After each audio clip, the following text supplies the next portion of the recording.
Graça e paz, tudo bom, igreja? Estamos aqui para falar sobre a questão da palavra de Deus. O quanto a palavra de Deus, ela se faz necessária na nossa vida. Antes vamos orar? Pai amado, Pai querido, nós te louvamos e te bendizemos, porque podemos nesse momento desfrutar da tua graça, do teu cuidado, do teu Espírito Santo, nos dando então direção, sabedoria e discernimento. Fala conosco, Deus, nesse tempo, em nome de Jesus. Amém. Amados, em tempo em que nós estamos usando a tecnologia para levar as mensagens do Evangelho, eis aí, hoje é o meu dia de estar trazendo essa mensagem. A questão da Bíblia é algo que realmente, a palavra de Deus, ela é algo que não dá para o cristão, digamos assim, qualquer ser humano, mas o cristão não dá para viver sem ela. E é interessante que Paulo aos Romanos, ele escreve o seguinte, Romanos capítulo 10, versículo 14. Como, pois, invocarão aquele em quem não creem? E como crerão naquele quem não ouviram? E como ouvirão se não há quem pregue? Olha o que Paulo deixa aqui, né? Então, quem precisa estar a par da palavra é todo ser humano. Mas nós vamos dizer algo aqui para nós, igreja, hoje, que tem a ver com o nosso caráter cristão, a nossa afinidade com a palavra. A palavra de Deus, ela é tão importante, porque sem ela nós vamos parar no versículo que Paulo escreveu aos Romanos. Como vão ouvir se não tem quem pregue? Como vão pregar se não tem quem está a par da palavra? E é tão certo isso, porque a palavra de Deus, ela é uma obra literária, ela é algo que ela foi escrita para comunicar as verdades de Deus. Por isso ela foi escrita. Ela não ficou apenas no patamar da linguagem oral, a linguagem escrita. E ela foi então sendo totalmente constituída de maneira tal que ela se completa em si mesma. E quando nós percebemos essa verdade através das leituras, através dos ensinamentos, através do despertamento para a palavra de Deus, a Bíblia vai trazendo então respostas para as nossas angústias, para as nossas vidas. E nós podemos até pensar assim, livros nos ajudam? Livros nos ajudam, mas a palavra de Deus, ela é completa. E sendo completa, nós não podemos, fazer pouco caso dela. Ela precisa ser o nosso alimento. Porque se nós quisermos e desejarmos crescer espiritualmente, se nós desejarmos ter a revelação no Espírito, ela vai vir através da palavra de Deus e através da nossa comunhão com Deus. E nós vamos ter a comunhão com Deus porque nós cremos. E se cremos, nós poderemos então fazer o uso daquilo que foi deixado para nós precioso. Nós temos alguns escritores, né? Por exemplo, Abraham Lincoln, ele escreveu assim: estou ultimamente ocupado em ler a Bíblia. Tirai o que puderdes deste livro pelo raciocínio e o resto pela fé, e vivereis e morrereis um homem melhor. Edward Moody também escreveu: de 100 homens, um lerá a Bíblia, 99 lerá o cristão. Mas o cristão que vai ser lido, esses 99, ele só vai ser lido à luz da palavra. Não tem como ler um cristão sem ser à luz da palavra. Então o cristão precisa ser alguém que está imbuído da palavra de Deus. Tozer escreveu o seguinte: enquanto alguns homens procuram erros na Bíblia e enganos nas suas traduções, um homem sincero com a Bíblia aberta, sem dúvida, encontrará bem depressa o que há de errado consigo mesmo. Então, quando a gente pensa na questão da Bíblia, da palavra de Deus, da importância dela, do ressignificado que ela faz para nós, que ela traz para nós, nós podemos perceber que a Escritura, ela vai nos levar a conhecer Jesus cada vez mais. Quem lê a Escritura vai poder saber, porque Jesus disse assim: examinai as Escrituras. Salmo 119 mostra para nós: se você quer luz à sua vida, leia as Escrituras. Lâmpada para os nossos pés é a palavra de Deus. Se você quer ter mais fé, leia a Bíblia. A fé vem pelo ouvir a palavra de Deus. Se você quer ser mais santo, a palavra de Deus, o Senhor disse: santifica-os na verdade. A oração do Senhor, quando Ele fala com o Pai: Pai, santifica esses homens na Tua verdade. E Ele fala para nós, mas nós só seremos alcançados para essa santificação se estivermos nos alimentando da palavra de Deus. Nós não podemos ser pessoas que se alimentam da palavra de Deus no culto, a pastora pregou, ou alguém pregou, ou numa reunião de oração, ou numa simples devocional. A leitura da palavra, ela vai fazendo com que nós sejamos transformados.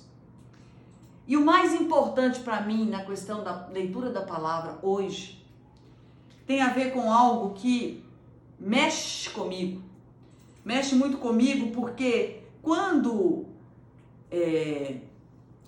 aconteceu a cura do cego de nascença, em João capítulo 9, Jesus estava no caminho e ele enxergou aquele homem que era cego de nascença.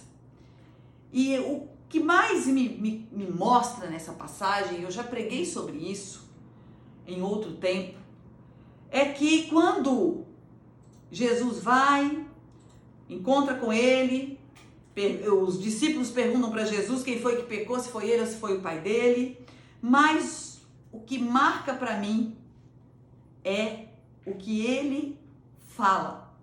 Veja bem, versículo 4 do capítulo 9.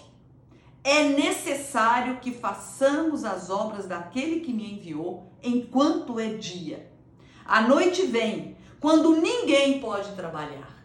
Então, é necessário conhecermos a Bíblia. É necessário que tenhamos a Bíblia dentro de nós para que ela seja um instrumento que vai nos levar afora da igreja, além das paredes da igreja, para sermos então condutores da verdade, a verdade que liberta. A palavra de Deus, nós encontramos: e conhecereis a verdade vos libertará. Mas como nós vamos conhecer essa verdade se nós não manuseamos essa verdade, se nós não sentimos o desejo de ler, de perceber o que está ali dentro? Se nós temos vontade de tantas coisas, mas a vontade de ler a palavra, ela está encolhida, está fechada. A palavra de Deus, ela é algo que enche os nossos olhos. Então, quando eu penso na questão do que Jesus fala, é necessário que façamos, está no imperativo. É necessário que façamos, nós vamos fazer. Ele não fala, é necessário que eu faça, é necessário que o discípulo fulano faça. Façamos a obra de Deus. E nós só vamos fazer essa obra munidos da palavra de Deus. Então, quanto mais eu ler a palavra de Deus, quanto mais eu conseguir entender o que Deus quer para a minha vida, mais eu vou ter alimento para passar para o outro. Não tem como você ler e ficar para você. A Bíblia, ela é algo, é como um motor. Você recebe e você quer passar.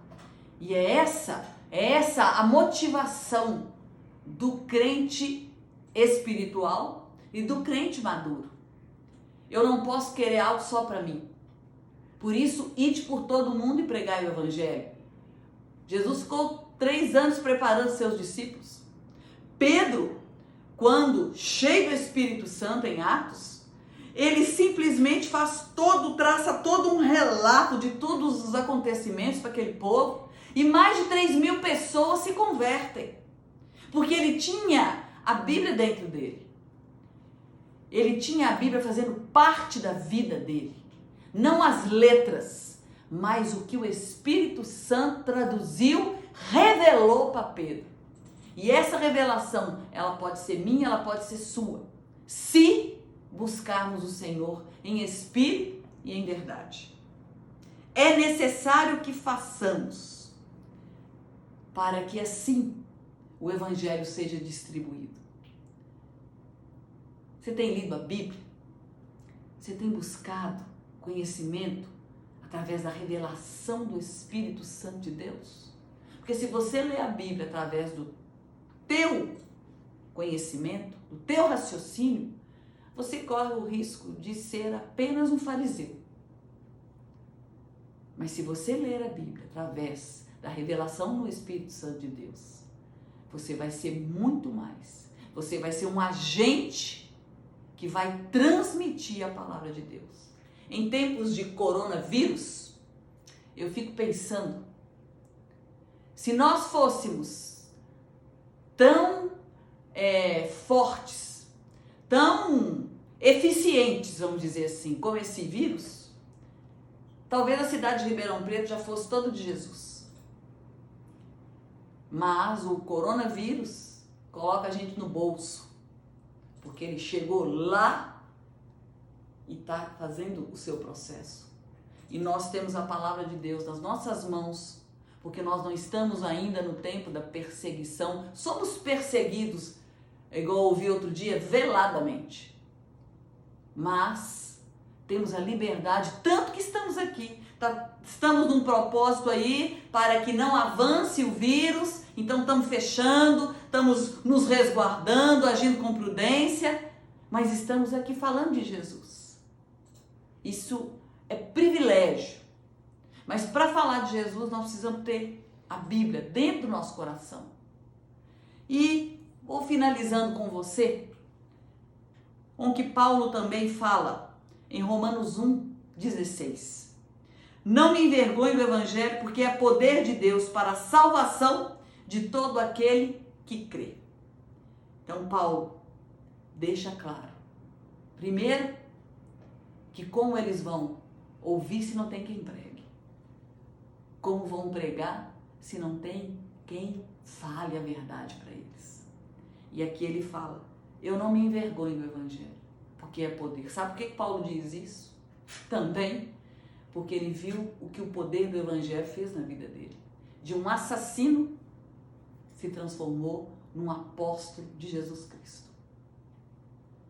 Você tem lido a Bíblia? Você tem tido o desejo de ler a Bíblia? E como então as pessoas vão ouvir se você está aí sem pregar a palavra? Como que as pessoas vão crer se não estão ouvindo? Como que as pessoas vão ouvir se não tem quem pregue?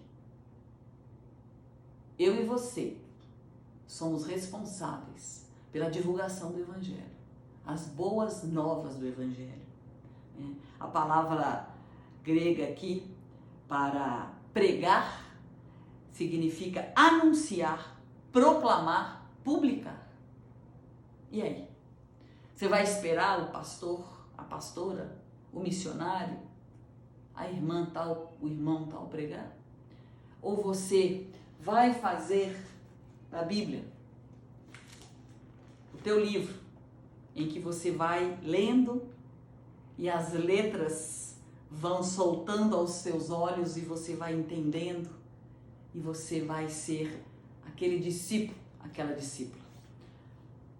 A igreja tem uma caminhada, discípulos e discípulas nos caminhos da missão, servem com inteireza de coração, alcançam outras vidas.